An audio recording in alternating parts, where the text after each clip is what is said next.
The latest purchase in the internet world is worth $1 billion. Internet mogul Yahoo has approved a deal to buy the popular blogging platform Tumblr.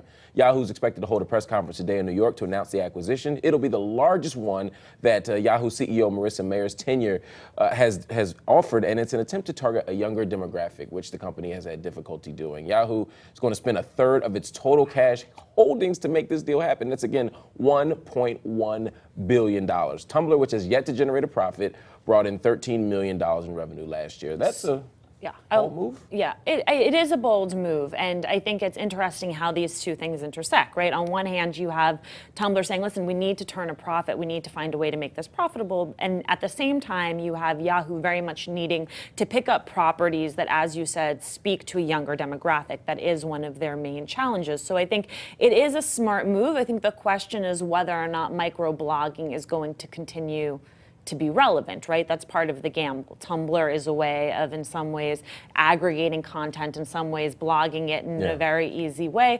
I'm not sure people are going to be doing that over the course of the next 10 years. Oh, I think they totally will. I think microblogging is the future. I think live streaming. We live in such a narcissistic society. People are always going to look for ways to talk about themselves and keep an eye on themselves. And I think Tumblr actually might be the future. It's the same way Instagram became such a big deal because now you don't even have to write anymore. It's like post-literate. You can just have like images.